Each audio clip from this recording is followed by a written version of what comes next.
José Antonio González Castro, conferencista internacional en temas de información financiera, egresado del Instituto Politécnico Nacional, cuenta con una especialidad en impuestos por parte de la Universidad Nacional Autónoma de México y una maestría en Derecho Fiscal por parte de la Universidad del Valle de México. Ha sido titular de la Comisión Fiscal de la CONCAMIN, docente en el Instituto Politécnico Nacional y la Universidad del Valle de México. Actualmente es el presidente del Instituto Benemérito en Ciencias Jurídicas.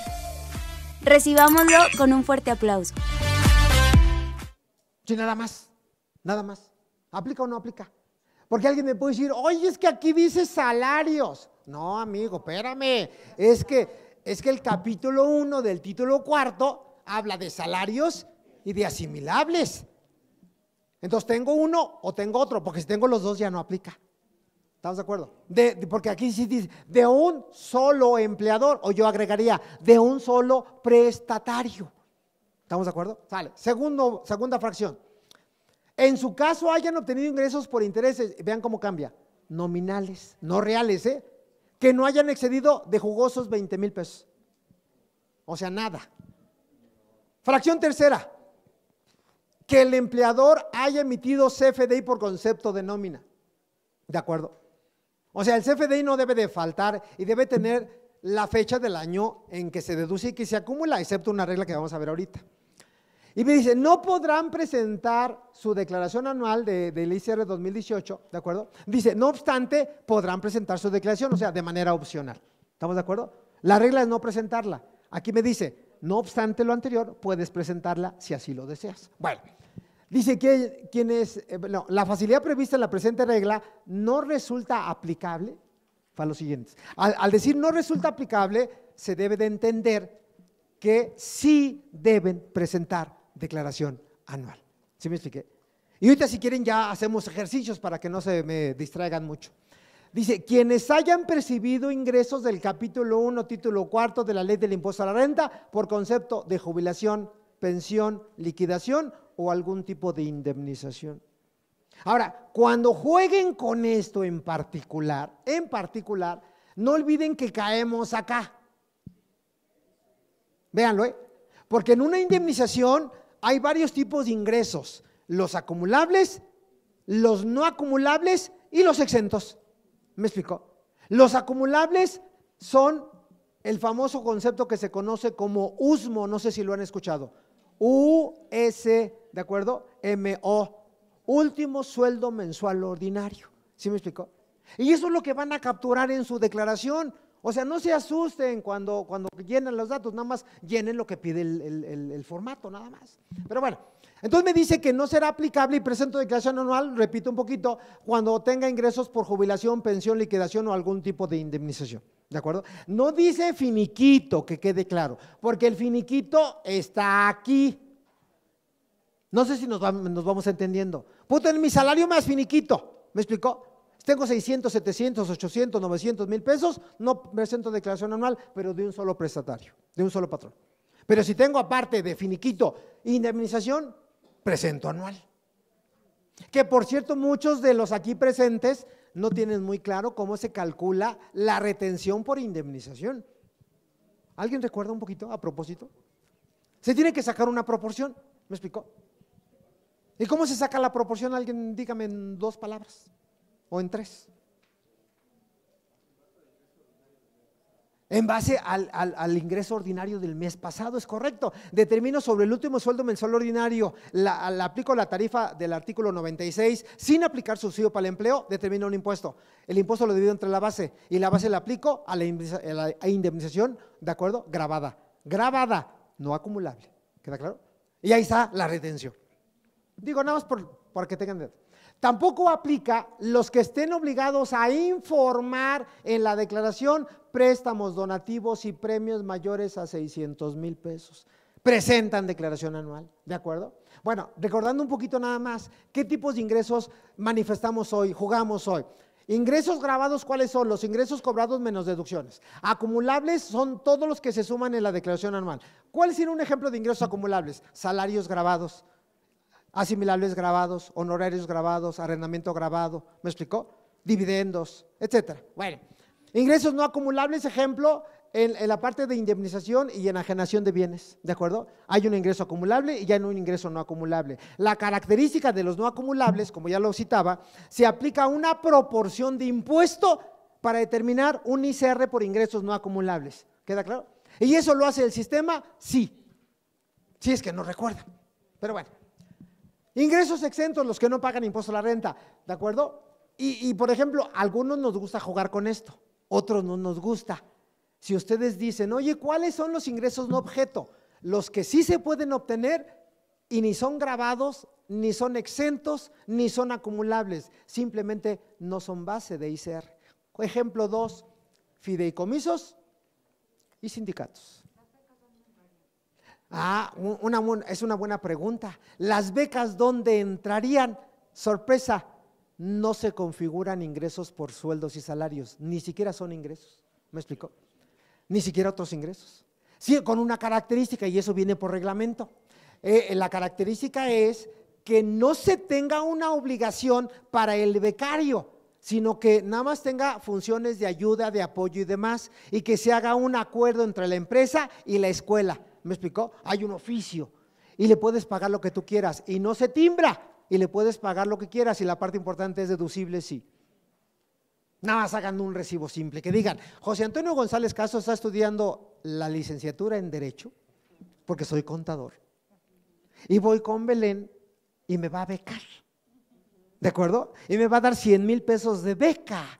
¿Se puede hacer eso? Claro. ¿Cuánto paga de ICR? Nada. ¿Cuánto pago de Seguro Social? Nada. ¿Se tiene que timbrar? No. ¿José Antonio lo tiene que declarar? No. Chulada, chulada. Y pues claro, te puedo hacer una cartita de mi escuela, se llama Instituto Benemérito de Ciencias Jurídicas, reconocimiento de validez oficial, soy persona moral, no contribuyente, con donativos autorizados por la Secretaría de Hacienda. Bueno, chulada. A ver, préstenle un micrófono a Belén. Vamos a hacer eso, dice Tere. A ver, préstenle un micrófono a Belén.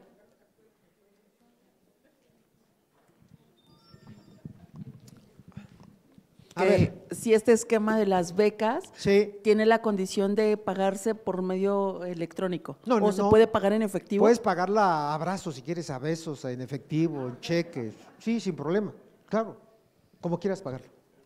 No hay requisito, porque finalmente es un gasto, ¿sale? Ok, bueno, aquí empiezan un poquito los problemas.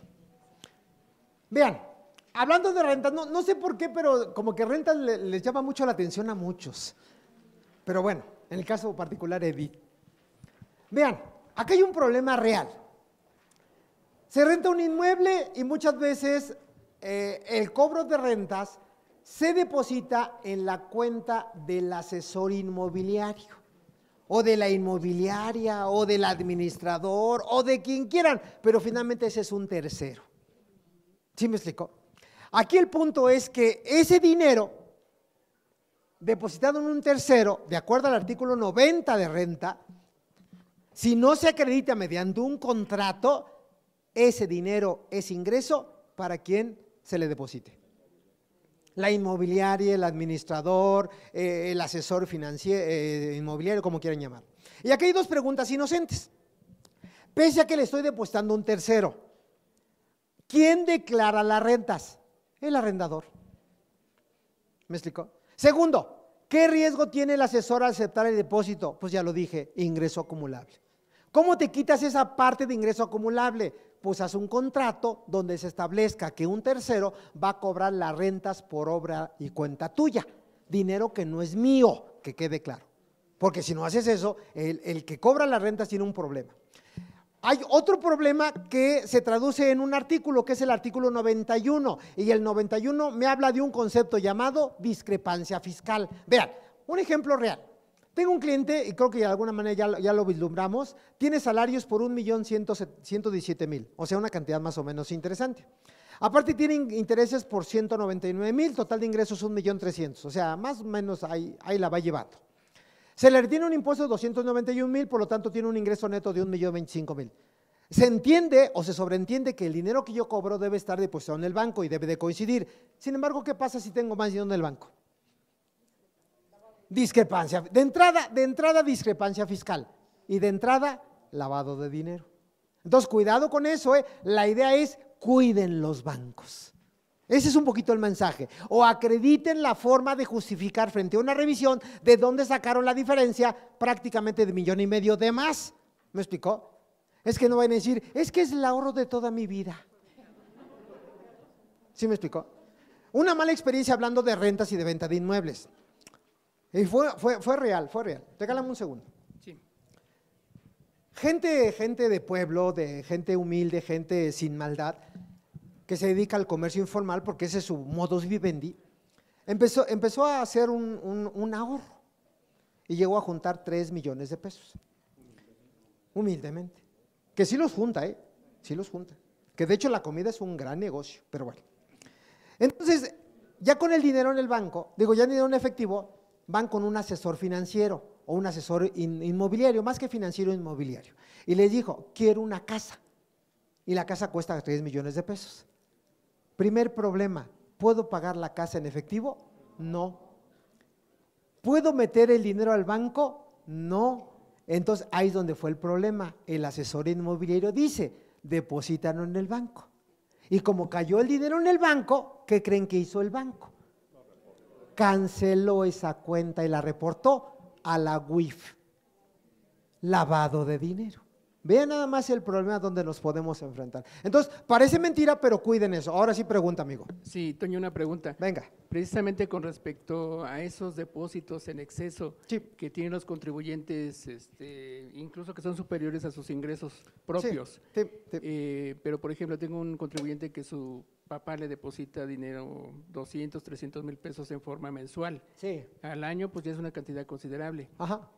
Y es su papá directamente que se lo deposita. Ajá. ¿Solo se manifiesta como un donativo o hay que ser más específicos en la declaración anual? Ok, vean lo que le pregunto, otra vez respuesta, sustancia económica.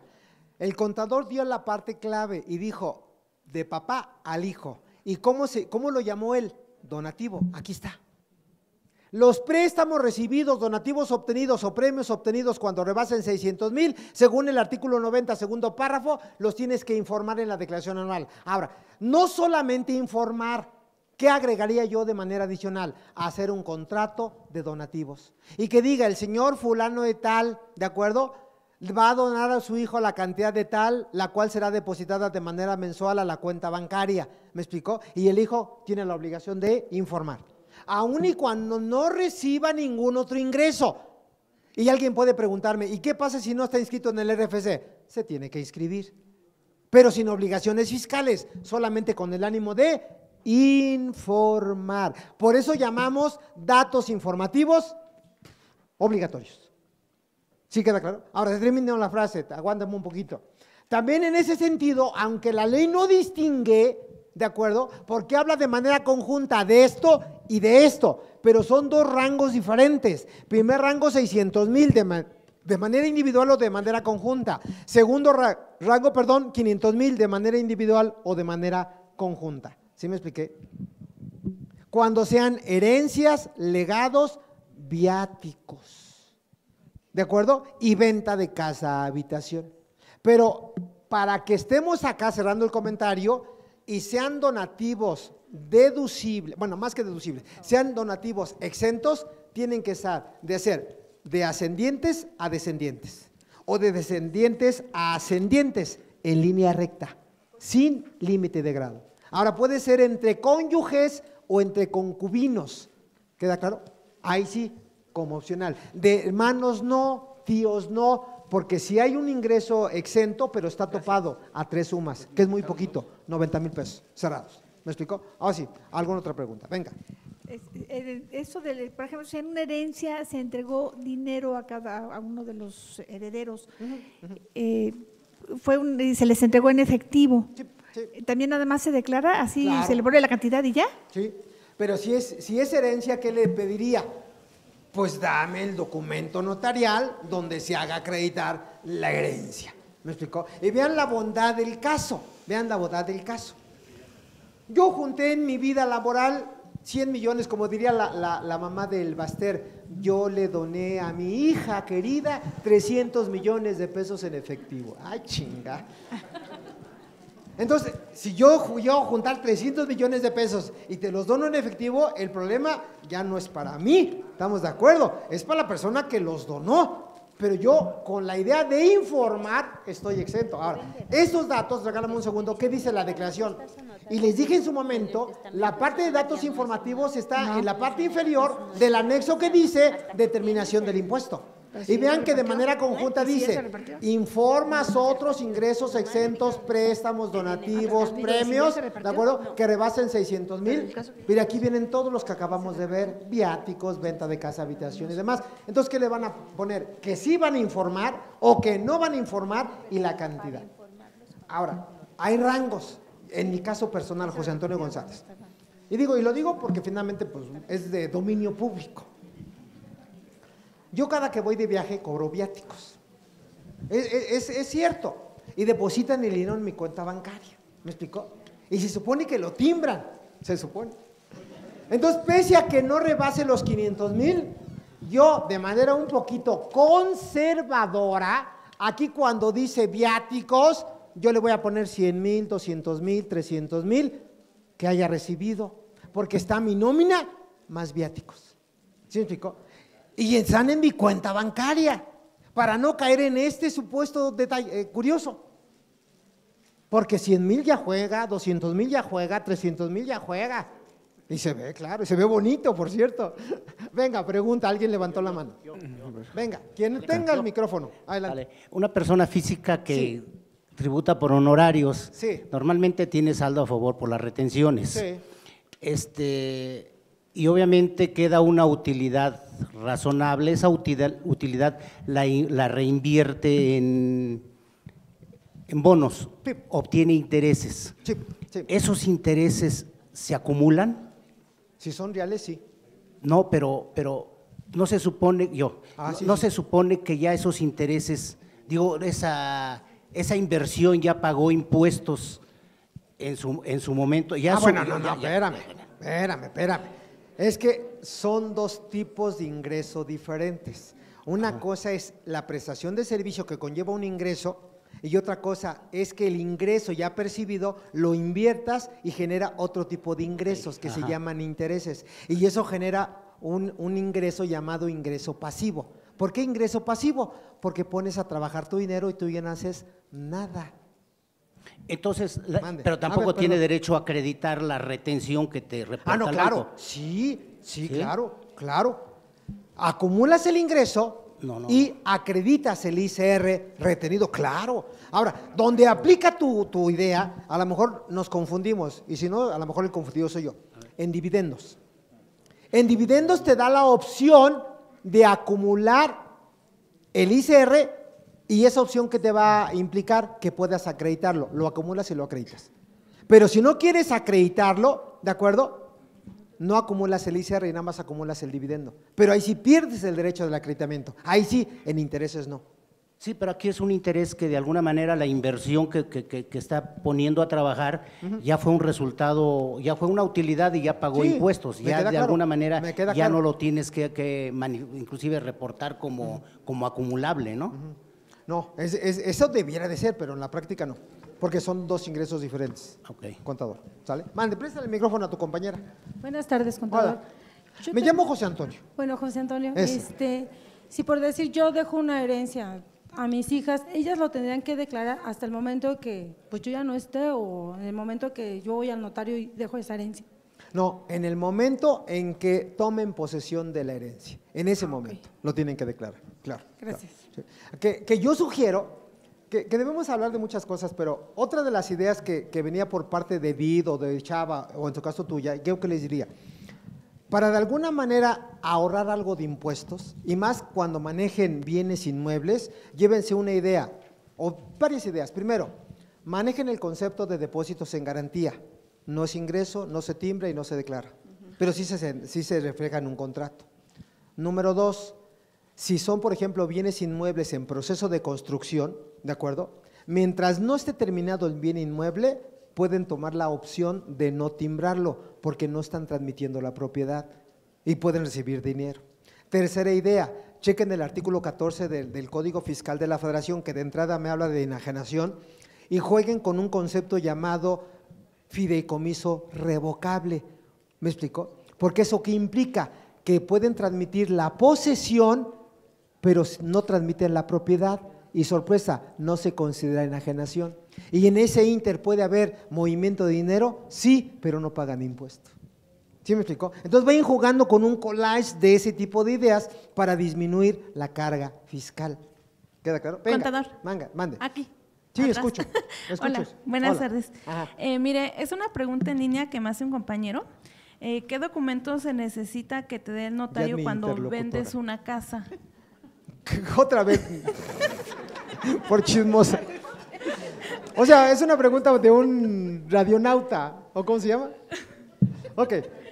Un compañero en línea me dice que le pregunte a usted Ajá. que qué documentos se necesita que te dé el notario cuando vendes una casa y cómo se presenta en la anual. Ok, bueno. Fíjense que ayer tuve una cita que hasta me sentí guapo. Creo que se llama el Rincón del Bife, algo así, en Cuernavaca, Morelos, un lugar muy bonito donde van a comer puras estrellas. Ahí llegó un estrellado que fui yo, pero se come muy rico, muy rico. Ahí te encuentras a muchas personas, hasta el Cuatemochas por allá va a comer. Porque no olviden que el Cuatemochas es el gober, el gober. El gober precioso, no, ok. Y cito la anécdota porque curiosamente ayer hablamos de varias ideas de este tipo y me decían, oye, es que cuando yo voy con el notario, yo emito un CFDI y el notario emite otro CFDI. Digo más que nada para darle contexto a la pregunta. Le digo, la regla general me dice que cuando una persona física tenga actividades empresariales y venda un inmueble, la persona física tiene la obligación de emitir CFDI. ¿Me explicó? Y en ese caso el notario no emite CFDI y sorpresa, y tampoco hace retenciones. Pero si no tengo actividad empresarial y soy ingreso por salario, por asimilable, ¿de acuerdo? O por intereses o por dividendo. Y vendo un inmueble, tengo que ir con el notario y ¿quién quieren que va a emitir el CFDI? El notario. ¿Sí me explicó? Entonces ahí está la respuesta a la gente que nos escucha, dependiendo a qué te dediques. Actividad empresarial o sin actividad empresarial. ¿Sí queda claro? Sale. Bien. Otra pregunta. No, yo. Ahora no es el internauta o es la otra. Sale. Bueno, es otra pregunta. Bueno, ¿qué necesito de documentación cuando compro una casa y cómo presento eso en la anual? ¿Compras una casa? Sí. O sea, ¿tú la compraste o tú la vendiste? La primera era cuando la vendo. Ajá, ok. Porque bueno, sin entrar en detalles, punto. Sí. Cuando tú llenas estos datos informativos, entiéndase que es cuando tú tienes ingresos por venta de casa-habitación. ¿Sí me expliqué? Si tú compras una casa-habitación, no llenas nada de tu declaración anual, nada. Pero llegado el momento, si tú la vendes o tú la donas, o estás acá o estás acá. ¿Sí me expliqué? Ahora, juego con los dos conceptos. El año antepasado me tocó el siguiente dato. Fíjense bien. Yo, persona física, recibí una herencia, ¿de acuerdo? Herencia de una casa-habitación. Me heredaron una casa-habitación. ¿Queda claro? Y después, ya que tuve la herencia de la casa-habitación, la vendí la casa-habitación. Son dos movimientos diferentes. La recepción de la casa y la venta de la casa. ¿Me explicó? Entonces, la venta de la casa, pues dependiendo, si rebasa o no las 700,000 UDIs. Ahí sí ya no son UMAS, ya son UDIs, porque si no rebasan, no pago impuesto y solamente lo informo. Pero si rebasa, lo informo y pago impuestos y tengo que llenar el capítulo 4 del título 4, enajenación de bienes inmuebles. ¿Sí? Sí, claro, los dos. Pero en conclusión a tu pregunta, si compro la casa, no presento nada en mi anual. Si vendo la casa, si dono la casa, sí. Ven. a ver. Gracias. Compré la casa Ajá. y el… O sea, ¿seguimos contigo o ya no? Yo. Ah, En la compra de la casa, Sí. yo la compré a una persona física sin actividad empresarial. la compraste. El notario ya me hizo todas las retenciones. Yo con actividad… A ver, pero vamos por partes. El notario retiene a quien vende, no a quien compra. Que quede claro, ¿eh? Porque como que la redacción me llevó a otra cosa. Es que al final, en lo que estoy viendo… Ah, bueno, pero bueno, a ver, lo termina tu mejor idea. estoy confundida porque exactamente le entregaron el recibo al nombre de quien compró todos los gastos del notario. Ajá. El avalúo, la reexpresión, o sea, todo el desglose Ajá. salió ahí a nombre de quien compró. Ajá. Y es una casa habitación, yo soy actividad empresarial, pero ya quise comprarme mi casa. Ok. Ese gasto yo sí lo puedo deducir Cuando la vendas. hasta que lo venda. Hasta que lo vendas. Ahorita nada más viene siendo un gasto X. X. Claro. Sí, solamente en materia de venta de bienes inmuebles, esos gastos que hoy haces, ¿de acuerdo? Conservas el comprobante y los puedes actualizar. Para cuando vendan, forma parte de tus deducciones. Aparte del costo de adquisición, van a ser las deducciones. ¿Queda claro? Sin embargo, fíjense la parte importante. Volviendo con la casa, veo que les causa muchos problemas. Tú recibes una casa en donación o en herencia y después la vendes, pero hoy pagas los impuestos, los gastos notariales, sale. Esos no tienen efecto patronal. Y si tienes actividad empresarial, no los puedes meter a tu actividad empresarial, no. Que quede claro. Y cuando vendas la casa habitación, la actualizas y si rebasa más de 700,000 UDIs, pagas impuestos. Pero el punto al que quería llegar es que como vas a pagar impuesto por el exceso de los 700,000 UDIs, escuchen esto, no puedes deducir el 100% de deducciones, tienes que sacar una proporción. Y la respuesta está en el artículo 148. Igualmente, sacas una proporción, porque si no sería muy aventurado, ¿verdad? Acumulas nada más la diferencia y deduces todos los gastos. No se puede, no se puede. Sale. ¿Algo más? Sale. Preguntas. Quien tenga micrófono, pregunten. A ver, adelante. El debutante de Pégate el microfonito. El debutante de honorarios Ajá. está presentando ya su primera declaración y tiene como un deducible esas aportaciones que ahora se están haciendo los jóvenes por medio de aseguradoras. Ajá. Para su complemento del SAR y de pensión para su vejez. Ajá. ¿Cuánto sería el tope para hacer el deducible eso? ¿Y es deducible? A ver, pero no entendí. Esta persona es una persona que apenas va a hacer su primera declaración por honorarios. Sí. Ingresos por honorarios. Dentro de sus gastos, él contrató un seguro para hacer aportaciones voluntarias para su retiro, su pensión, el SAR. ¿Cuánto sería deducible y si es deducible? Ok. Pero aquí quiero que aterrizamos dos cosas. Un primer elemento que viene en el artículo 152 que nos habla, 151 que nos habla de las aportaciones adicionales al esquema de retiro, mejor conocido como AFORES, y otro concepto parecido, ¿de acuerdo? Pero tiene un efecto diferente, es el artículo 195 de los estímulos fiscales. Entonces, ¿de qué me hablas? ¿Del primer supuesto o del supuesto para que yo te conteste? Del primer supuesto. Del primer supuesto, sale. Vamos a la ley del impuesto a la renta y con mucho gusto te contesto, vea. Mientras pregúntenme otra cosa para aprovechar. Sí, Antonio. Por favor. Una pregunta. Esta es una discrepancia que tengo con un notario. Ajá. Porque… ¿Tienes qué? No escuché eso. Una discrepancia con un notario. Ok.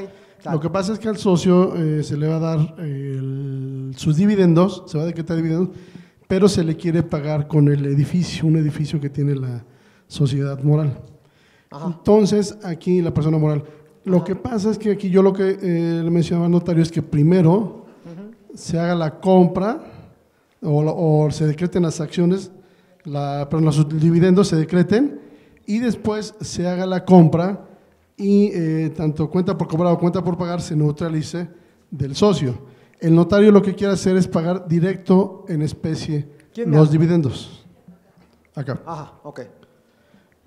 O sea, la idea es que quiero decretar dividendos. Se decretan dividendos. Ok. Y quieres pagarlos en especie. Yo lo que digo es, bueno, decreta dividendos por la X cantidad y el edificio al mismo socio se lo vendes por la misma cantidad y efecto haces un noteo. El notario dice, no, lo que vamos a hacer es pagarlo en especie y se decreta el pago de dividendos en especie. No hay problema, no hay problema. Sin embargo, tiene dos efectos fiscales. Vean, que también es un punto importante en su declaración anual. Cuando llenen una declaración anual, siempre el sistema les dice, dame la CUFIN generada al 31 de diciembre del 2013. Y luego dame la CUFIN generada a partir del 2014. ¿Sí me explicó? ¿Por qué razón? Porque en el año 2014 hubo la famosa reforma fiscal.